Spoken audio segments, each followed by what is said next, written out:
My name is Marisol Delgado.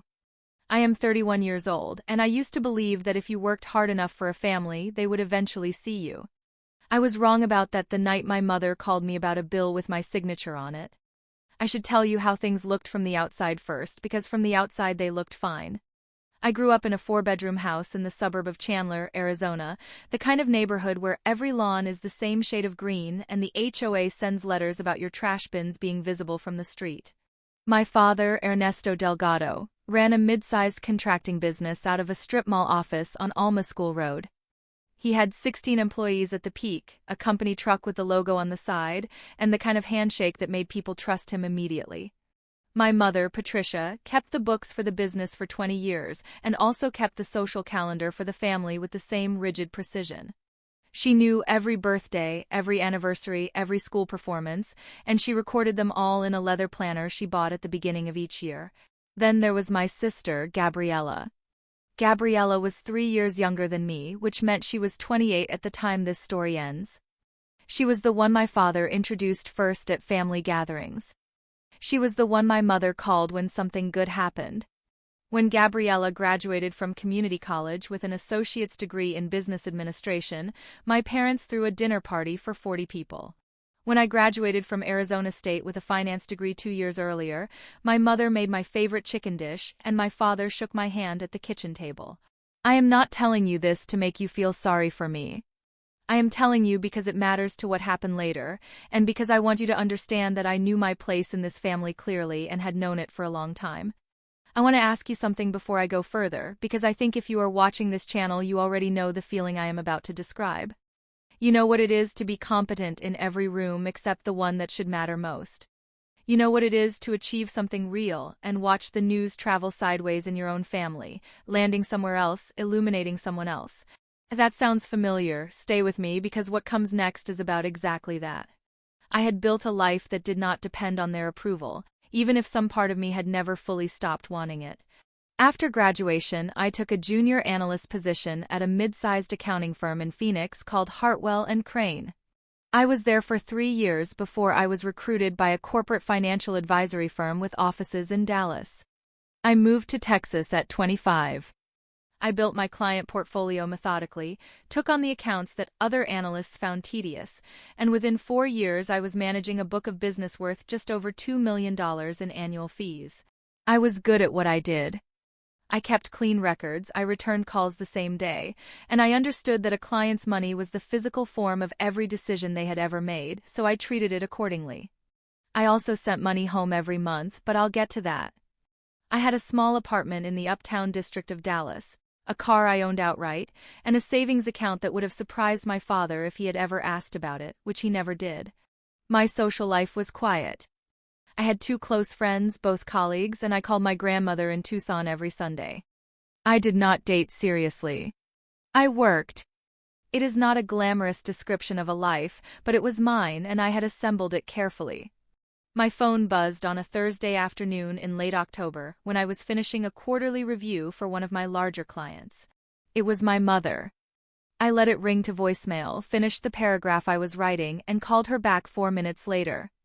She wanted to tell me that Gabriella was engaged. His name was Brett Calloway. He was 32, worked in medical device sales, and had proposed at a rooftop restaurant in Scottsdale on a Saturday night. My mother described the ring in detail. I listened. I said I was happy for Gabriella. My mother said Gabriella would call me soon. She did not call for 11 days. The wedding was set for the following September, which gave the family 10 months to plan it. I found out the budget early because my mother mentioned it on a call in December, almost in passing, the way she mentioned things she expected you to simply absorb without reacting to. Your father and Brett's parents are each putting in $50,000, she said. We want it to be a real event. I said that sounded like a generous budget. She agreed. She moved on to something else. I was not asked to contribute at that point, and I did not offer.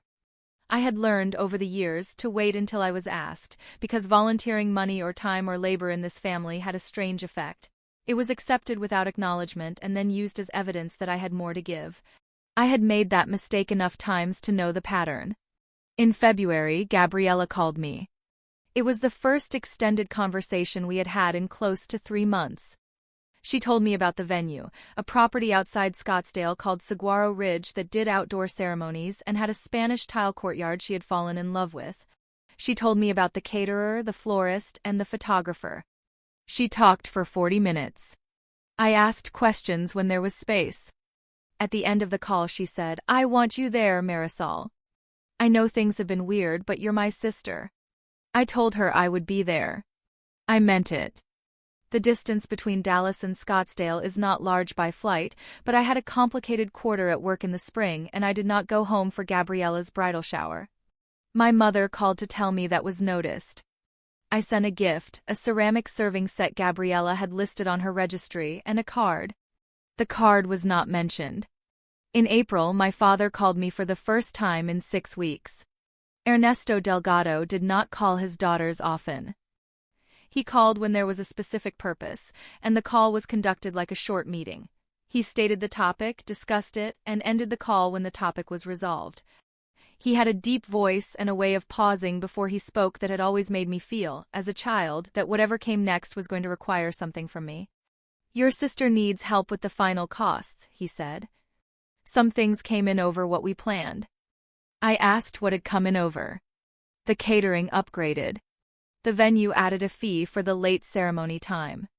There's a transportation cost for the guests from the hotel. He listed them the way he listed line items on a job estimate, neutrally, efficiently. It comes to about $38,000 more than what we have covered. I said I understood and I waited because I had learned to let him say the actual thing rather than reaching for it. "We thought you might want to be part of this," he said. As her sister. I squared the papers in front of me before I answered. "I want to understand what you're asking," I said. "Are you asking me to contribute, or are you asking me to cover the gap?" "We're asking you to be part of it, Marisol." "How much of the 38,000? He paused. "All of it would be meaningful. But we understand if you need time to think." There it was. All of it. $38,000 for a wedding I had not been consulted on, at a venue I had not been asked about, with a caterer whose upgrade I had not approved. I was being asked to cover the overflow costs for an event that had been planned entirely without me, and the ask was wrapped in the language of participation. As though writing a check were the same as having a seat at the table. I told him I needed 2 weeks to look at my finances. He said he appreciated that. He ended the call. What I felt sitting at my desk after that call was not anger exactly. It was something more familiar, the specific exhaustion of recognizing a move you have seen many times before. I had been good at math my entire life. I understood what was being offered here. They were not asking me to join the celebration. They were asking me to fund the portion of it that had exceeded what anyone else was willing to absorb, and they were using the language of sisterhood to make the ask feel like an invitation. I did not call back in 2 weeks. I did not call back at all. In June, my mother called and asked where I was on the decision. I told her I was still reviewing my accounts. She said Gabriella was stressed and that it would mean a lot. I said I understood. I ended the call. In July, something changed. I need to back up because the April phone call did not arrive in a vacuum. It arrived at the end of a very long pattern, and if I am going to tell this story honestly, I have to tell you what I was carrying into that conversation before my father even spoke. I started working in my father's business when I was 14 years old. Not part-time in a summer job way. I came into the strip mall office on Alma School Road 3 days a week after school and did whatever needed doing. I filed permits. I organized job folders. I transcribed handwritten invoices into his early accounting software, the kind that required you to enter every line item manually and would crash if you opened too many windows at once. I did this for 2 years without pay because it was the family business and that was what you did. My father called it learning. I called it learning too at the time. When I was 16 and had demonstrated that I understood the filing system better than the part-time office assistant they had hired, that assistant's hours were quietly reduced and her tasks began migrating to me. I did not know this was a business decision at the time. I thought I was just being useful. I kept my own records, a habit I developed early and one that would become relevant much later. In a spiral notebook I kept in my desk at home, I logged the hours I worked, the tasks I completed, and the dates. Partly because I was a meticulous child, and partly because something in me understood, even then, that documentation was protection. At 17, I caught a billing error in one of my father's subcontractor invoices, a materials charge that had been double-entered, which had not been caught in 2 billing cycles. The amount was $1,400. When I pointed it out to my father, he reviewed it, confirmed it, and recovered the money from the subcontractor. He did not say thank you. He said, "That's what sharp eyes are for." He used that phrase often enough that I came to understand it was his version of acknowledgement. I saved money from a part-time retail job during high school, applied for financial aid, and covered most of my own college tuition. My parents contributed $8,000 total across 4 years, which I am not criticizing. They had a business to run and a household to maintain and another daughter to raise. But I want to be precise about the numbers because precision is how I think and because the numbers will matter. I was employed full-time at Hartwell and Crane in Phoenix when my parents fell behind on a business line of credit in 2017. The economy had softened, 2 large contracts had ended, and my father's credit line was coming due at a rate he could not service. He called me. He explained the situation in the same flat meeting voice he used for everything. The gap was $82,000. I did not have $82,000, but I had a very good credit profile and a relationship with a small commercial lender I had cultivated through work. I co-signed a refinance loan that extended the repayment term and reduced the monthly obligation to something my father's cash flow could handle. I co-signed that loan. My name was on it. My credit was attached to it. They made the payments for 14 months without telling me anything. Then my father called to say they had paid it down and refinanced again through his primary bank, removing my name from the obligation. He said, "Handled." That was the full summary. The following year, 2018, my mother called in early spring. The business needed a new work vehicle. The primary truck had failed inspection and the repair cost exceeded the truck's value. She asked if I could help. I wired $3,000 that week. She said, "We'll pay you back when things settle." Things settled. No one called. In 2019, I sent money for my grandmother's medical copays. She had a hip procedure and the supplemental insurance had a gap. That was $400, twice $800 total. My grandmother called to thank me. No one else mentioned it. In 2020, the pandemic year, my father's business lost 2 of its 3 main commercial clients. I transferred $5,000 in April and another $3,000 in September. My mother texted to say they appreciated it. My father did not reach out directly. I also called Gabriella that year during the worst of the lockdowns. Because I was concerned about her. She was living at home and seemed low. We talked for a long time one night, the kind of conversation where you say things you don't usually say. She told me she had always felt like the one who didn't have to try as hard. I said I didn't know what to do with that. She said, "You always figured things out, Mari. It made it easier for everyone to let you." I thought about that sentence for a long time afterward. I felt something close to grief sitting with it, not for what she had said but for how long it had been true. In 2021 and 2022, I sent money twice more, smaller amounts, once for a roof repair and once for a property tax shortfall, $3,000 and $2,200, respectively. I kept records of all of it. Not because I planned to use them. I kept records because I am the kind of person who keeps records. It is the same reflex that made me catch the double-entry billing error at 17. It is how I am built.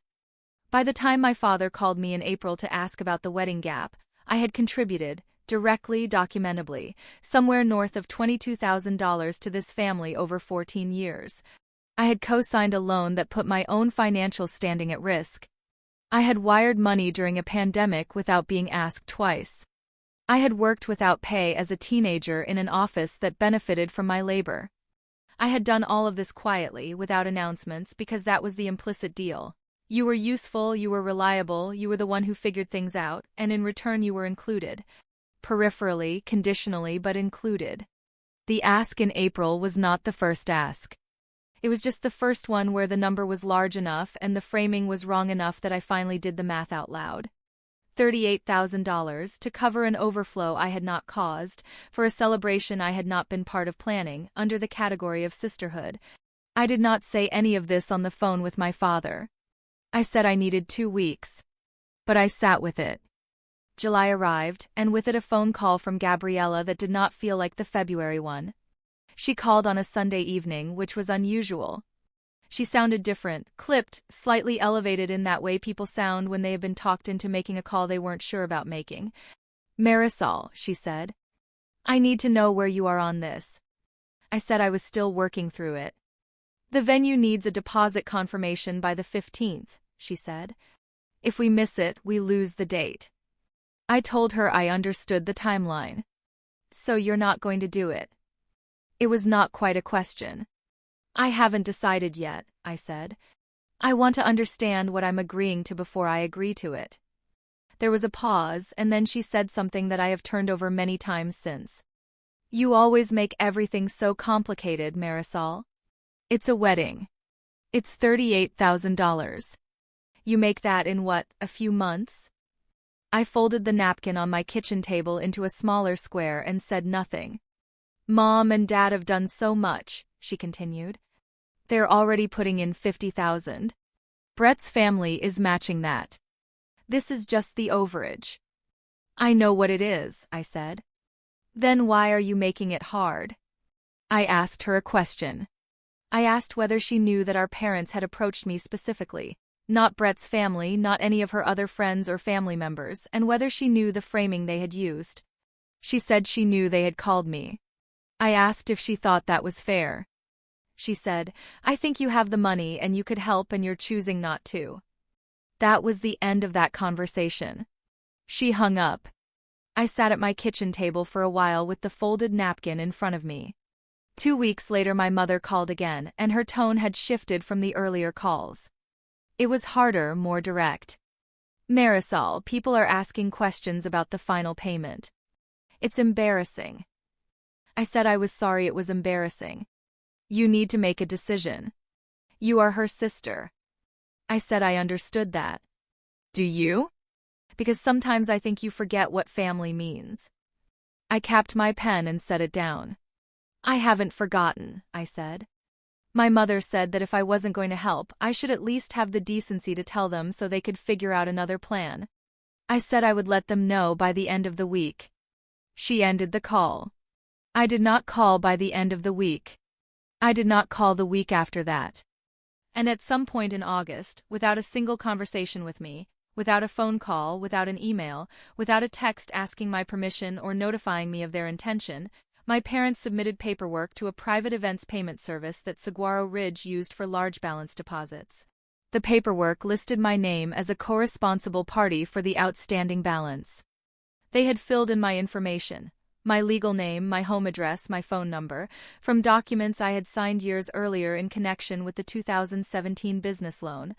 The name on the authorization form for $38,000 in wedding venue charges was Marisol Delgado. I did not find out until September 7th, 5 days before the wedding, when a payment processing company called my cell phone to confirm a billing detail. I was in my car, in the parking garage of my office building in Dallas, when I took that call. I sat there for a long time after I ended it. Then I bought a plane ticket. I flew into Phoenix Sky Harbor on September 9th, 2 days before the wedding rehearsal and 3 days before the ceremony itself. I had not told anyone I was coming. I had spent the 48 hours between the payment processor's phone call and my departure doing what I do when something requires my full attention. I worked the problem methodically, and I kept my feelings in a separate drawer. I called the payment processing company back the same evening and asked them to walk me through the documentation they had on file. The representative read me the details. My name. My address in Dallas. My phone number. An authorization signature that was not mine. I asked them to email me a copy of the form. They said they could send a summary to the billing address on file.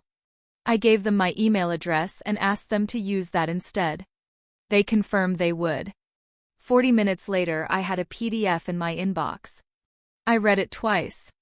Then I forwarded it to my personal email and saved it to a cloud folder I had maintained since 2017. The same folder where I kept the co-signed loan documents. The wire transfer confirmations, the text messages from my mother thanking me for the pandemic transfers. I had not known when I started that folder that it would become what it became. I had started it because I keep records. That is all. I printed the PDF at my office the next morning before I bought the flight. The document was 4 pages. I folded it in thirds and put it in the interior pocket of my carry-on. I did not tell anyone I had it. The flight from Dallas to Phoenix was 2 hours and 18 minutes. I spent most of it looking out the window. My plan, such as it was not a plan in the dramatic sense. I was not arriving to make a scene. I was arriving because my name was on a document it had no business being on, and I had learned a long time ago that problems of this kind do not resolve themselves through silence, and that my family interpreted my silence as agreement. I took a rideshare from the airport to a hotel in Old Town Scottsdale that I had booked the night before. I checked in, changed my clothes, and sat on the edge of the bed for a while.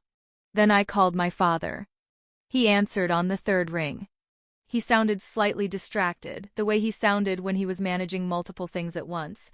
"Marisol," he said. "I wasn't expecting to hear from you." "I'm in Scottsdale," I said. A pause. "You came for the wedding." "I came because of a phone call I received from a payment processing company," I said. "I think we need to talk in person. Can you meet me tomorrow morning?" Another pause. Longer this time. "What kind of phone call?" He said. "The kind where they confirm billing details for a form with my name on it." He said nothing for a moment. Then, "Come to the house. 10 o'clock. I said I would be there. I arrived at the house I grew up in at 5 minutes before 10. My mother's car was in the driveway alongside my father's. The front door opened before I reached it. My mother had been watching for me. She was wearing a linen blouse and had her reading glasses pushed up on her head, which meant she had been working on something at the kitchen table. "You came," she said. Her voice had warmth in it, genuine warmth, the kind that surfaces when a person decides that the best strategy is to treat the situation as normal. "I came," I said. The kitchen table had centerpiece samples on one end, small vases, card holders, a swatch of fabric that must have been for the chair sashes. My father was seated at the other end with a cup of coffee. He stood when I came in. He did not hug me. He gestured at the chair across from him. I sat down. I set my bag on the chair beside me. My mother sat too, positioning herself slightly to my father's left, which was where she always sat when they were presenting a unified front. "It's good that you came," my father said. "There's been a miscommunication." I looked at him. "We had to move forward with the deposit," he said. "The deadline was real and we didn't have another option." "You used my name," I said. "We used your information to hold the space," he said. "We always intended to resolve it with you once the wedding was finished. Financially, we would have worked it out." My mother said, "We knew you'd want to be part of it, Marisol. We just needed to make sure Gabriella had her day." I reached into my bag. I took out the folded document. I placed it on the table between us, in the center, on top of the centerpiece fabric. My mother looked at it. My father looked at it. "This is the authorization form the processing company emailed me," I said. "Page 3 has the signature line." "That's not my signature." My father said, "Marisol." "That's not my signature," I said again, not louder, not harder, just the same sentence at the same volume. And the information below it, my address, my phone number, came from the loan refinancing documents I signed in 2017. I have those documents in the same folder. I also have the wire transfer records from every amount I sent to this family over the last 14 years. My mother's hands were flat on the table. "We are your parents," she said, and her voice had shifted now, the warmth replaced by something firmer. "We have given everything to this family." "I know what you've given," I said. "I also know what I've given.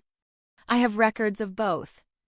My father said, "You're going to make this into something ugly right before your sister's wedding." I said, "I didn't make it into anything. I received a phone call from a billing company asking me to confirm charges I never authorized. I came here to discuss that. That's all I'm doing. What do you want? My mother said. It was the first time she had asked me that directly. I told her I wanted one thing. I wanted my name removed from the document before any payment was processed. I wanted written confirmation from the venue that the authorization had been withdrawn. And I wanted that done today. My father's jaw tightened. He looked at my mother. My mother looked at the document on the table. You're really going to do this, he said. I'm asking you to remove my name from a document I never signed, I said. That's not a complicated request. Gabriella arrived 40 minutes into the conversation. No one had called her. She must have seen my rental car in the driveway when she pulled up, because she came into the kitchen already tense, already scanning the room. She looked at the document on the table. She looked at me. What is happening? She said. It was not a question. My mother said, your sister is threatening to ruin everything the day before your rehearsal. I said, that's not what I said. Gabriella sat down at the end of the table, the fourth chair, the one that left her between her parents and me. She looked at me with an expression I recognized. Not anger exactly, but the look of someone who has been told a story about you for a long time and is now trying to reconcile it with what they're seeing. Marisol, she said. Can you not do this right now? I looked at her for a moment. Then I said, you told me once that it was easier for everyone to let me figure things out. She blinked. You said that in 2020, I said. On the phone during lockdown. I thought about that sentence for a long time. She didn't answer. Dad, I said, turning to my father. In April you said you were asking me to be part of it. As her sister. Do you remember that? He said he remembered the conversation. I want you to know what I was actually doing while you were waiting for my answer, I said. I was looking at 14 years of wire transfers and loan documents and trying to figure out how to tell you that I had already been part of it. For a long time. Quietly. Without being asked twice. My mother said, everything we asked because we needed help. You make it sound like we were using you. Mom, I said. In 2018 you said you'd pay back the $3,000 for the truck when things settled. Do you remember that? She was quiet. In 2020 you texted me that you appreciated the money. Both times. I still have those texts. I kept my voice level. I'm not saying any of that to punish you. I'm saying it because when Dad called in April and said I should help as her sister, I had already been helping as her sister. I had been helping as a daughter. I had been helping as the one who figured things out. And none of that was ever named, which was fine, until the moment my name was put on a document I never signed. Gabriella's eyes were wet. She looked down at the table. You could have just said no, she said quietly. I was still deciding, I said. You didn't give me time to decide. Someone decided for me. My father cleared his throat. He looked at the document. He looked at me. We'll call the venue, he said. My mother said nothing. My father pushed back his chair and went into the other room. We heard him on the phone, his meeting voice flat and efficient. He was on the phone for 11 minutes. When he came back, he said the venue had been notified and would send a revised document removing my name from the billing authorization by end of day. I said thank you. I picked up the folded document from the center of the table and put it back in my bag. Gabriella watched me do it. Are you coming to the wedding? She asked. I told her I hadn't decided yet. I told her I hoped it would be a beautiful day. I meant that. I stood up.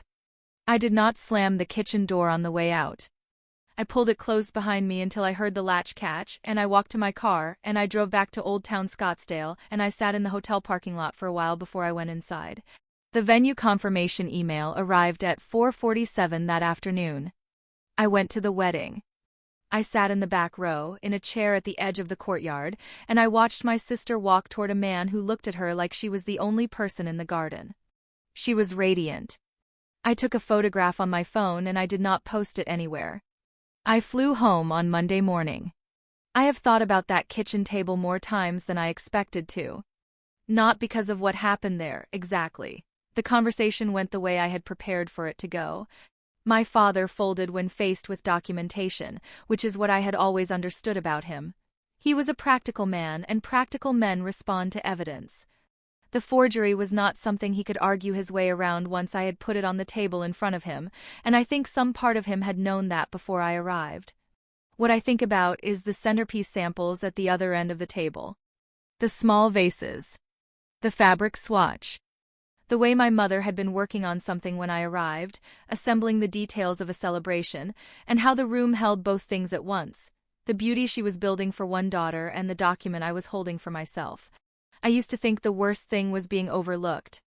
I spent a long time believing that if I was useful enough, reliable enough, the kind of person who caught billing errors and kept records and wired money without being asked twice, I would eventually earn my way into being seen. I was wrong about that. Not because usefulness is worthless, it isn't, but because I had confused being useful with being valued, and those are not the same transaction. You can spend 14 years demonstrating your competence to people who have already decided what role you play, and they will simply keep casting you in it. What changed for me was not the phone call from the payment processor, and it was not even the forged signature. What changed was hearing my father say they had always intended to work it out with me after the wedding. That sentence. The assumption embedded in it. That my consent was something to be obtained retroactively, after the thing had already been done, because they had calculated correctly that I would absorb it. That I would figure it out. That I always did. I am not estranged from my family. I went to the wedding. I have spoken to Gabriella since, and those conversations have been different. Slower, more careful, like two people who have decided to be honest with each other for the first time. I do not know where that goes. I think she is trying to understand something she has not had to think about before. I still keep records. I still send money sometimes when something is genuinely urgent and I am genuinely willing. The difference is that I know now what I am doing when I do it, and why, and I no longer expect the accounting to happen anywhere but in my own ledger. Some things are not about being right. They are about understanding, finally, what you are actually worth, not to the people who have always needed something from you, but to yourself. That number does not fit on a billing form. If this story made you think of someone in your own life, share it with them. Sometimes the thing you've been carrying makes more sense when you see it from the outside.